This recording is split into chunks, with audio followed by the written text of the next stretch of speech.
തത്വജ്ഞാനിയോട് ഒരാൾ, അയാൾ അങ്ങയെക്കുറിച്ച് ദൂഷണം പറഞ്ഞിരിക്കുന്നല്ലോ. അപ്പോൾ തത്വജ്ഞാനി, താങ്കൾ പറഞ്ഞത് ശരിയെങ്കിൽ അയാൾ എനിക്കെതിരെ ഒരു അസ്ത്രം തൊടുത്തുവിട്ടതാണ്. പക്ഷേ അതെനിക്ക് കൊണ്ടില്ല. താങ്കൾ എന്തിന് അതെടുത്തു വന്ന് എൻ്റെ ഹൃദയത്തിൽ തറച്ചു?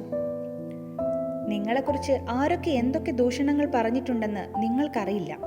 അറിയാത്ത സ്ഥിതിക്ക് അവരോടൊന്നും നിങ്ങൾക്ക് വിദ്വേഷവുമില്ല. മനസ്സ് പൂർണ്ണമായും ശാന്തം. പിന്നീടെപ്പോഴെങ്കിലും അതറിയാനിടയായെന്നിരിക്കട്ടെ, എന്തായിരിക്കും സ്ഥിതി? മനസ്സ് കലങ്ങാൻ തുടങ്ങും. ദൂഷണം പറഞ്ഞവരോടുള്ള സമീപനം നിഷേധാത്മകമായി മാറും. ചിലപ്പോൾ ആ നിഷേധാത്മകത മരണം വരെ കൂടെ ഉണ്ടാകും. വസ്തുത ഇതാണെങ്കിൽ ആർക്കും നേരെയും മനസ്സു കലങ്ങാതിരിക്കാനുള്ള മാർഗം ദൂഷണ വിവരം അറിയാതിരിക്കുന്നത് തന്നെ. ഇനി അറിയാനിടയായാൽ തന്നെ അറിയാത്ത ഭാവം നടിക്കുക. അറിവ് സന്തോഷം നൽകും പോലെ ദുഃഖവും പ്രദാനം ചെയ്യും. ദുഃഖദായകമായ അറിവിന്റെ വാതിൽ എപ്പോഴും അടഞ്ഞു കിടക്കുന്നത് മനസമാധാനം നിലനിൽക്കാൻ സഹായിക്കുന്നതാണ്. എന്നെ ഒരാൾ വെറുക്കുന്നുണ്ടെന്നറിഞ്ഞാലേ അയാളെ സമീപിക്കാൻ എനിക്ക് പ്രയാസം തോന്നുകയുള്ളൂ. അറിഞ്ഞില്ലെങ്കിൽ സധൈര്യം അദ്ദേഹത്തിന്റെ അടുക്കൽ കയറി ചെല്ലാം. അഭിമാനത്തോടെ അഭിവാദ്യങ്ങൾ അർപ്പിക്കാം, നിറപുഞ്ചിരി സമ്മാനിക്കാം, വിശേഷങ്ങൾ ആരായാം. ഒരാളും ഒരാളെക്കുറിച്ച് തന്നോട് പറയരുതെന്നായിരുന്നു പ്രവാചക തിരുമേനി തന്റെ അനുജനന്മാർക്ക് നൽകിയ നിർദ്ദേശം. മുൻവിധികളില്ലാതെ ആരെയും സമീപിക്കാൻ അപ്പോഴാണല്ലോ സാധിക്കുക. കുഞ്ഞുങ്ങളെ ശ്രദ്ധിച്ചു നോക്കൂ. അവർക്ക് ആരോടും വെറുപ്പുണ്ടാകില്ല. ശത്രുക്കളോട് പോലും അവർ പുഞ്ചിരിക്കും. ആരെക്കുറിച്ചും നിഷേധാത്മകമായ അറിവില്ലാത്തത് കൊണ്ടാണത്. ആ അറിവില്ലായ്മയാണ് അറിവുള്ളവർ സ്വാഗതം ചെയ്യുക. ഷോ, ഇതുവരെ ഞാൻ അയാളെക്കുറിച്ച് നല്ലതായിരുന്നു കരുതിയിരുന്നത്. അയാൾ ഇങ്ങനെയായിരുന്നല്ലേ എന്ന് പറഞ്ഞ് ചില അല്പജ്ഞാനികൾ അറിവ് വൈകി കിട്ടിയതിൽ ഖേദം കൊള്ളാറുണ്ട്.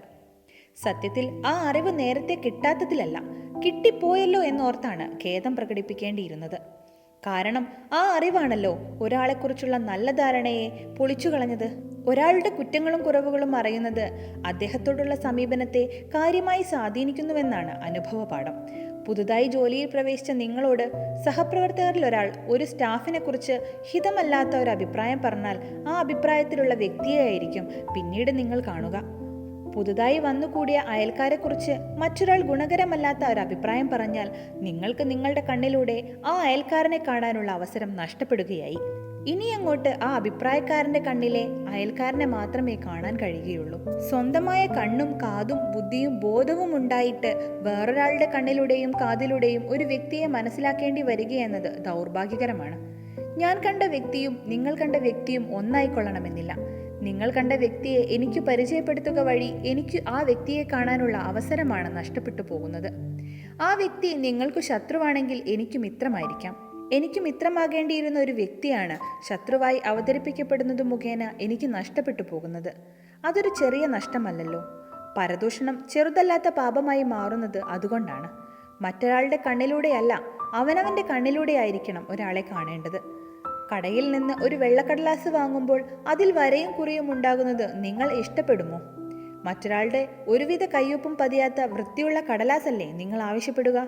സാമൂഹിക ജീവിതത്തിലും ഈ നിലപാടാണ് ഉന്നതമായ സംസ്കാരത്തിന്റെ വക്താക്കൾ സ്വീകരിക്കേണ്ടത്. തനിക്ക് മുന്നിൽ വെച്ച് മറ്റുള്ളവരെ കുറിച്ച് സംസാരിക്കാൻ ആരെയും അനുവദിക്കാതിരിക്കുക. മറ്റുള്ളവർ എഴുതിയ കടലാസല്ല വാങ്ങേണ്ടത്. അത് വാങ്ങിയാൽ നിങ്ങൾക്കതിൽ എഴുതാനുള്ള സ്ഥലമുണ്ടാകില്ല. മറ്റുള്ളവർ പറഞ്ഞു തന്ന വ്യക്തിയെയല്ല നിങ്ങൾ കാണേണ്ടത്. അങ്ങനെ കണ്ടാൽ നിങ്ങൾക്ക് നിങ്ങളുടേതായ രീതിയിൽ ആ വ്യക്തിയെ കാണാൻ അവസരമുണ്ടാകില്ല.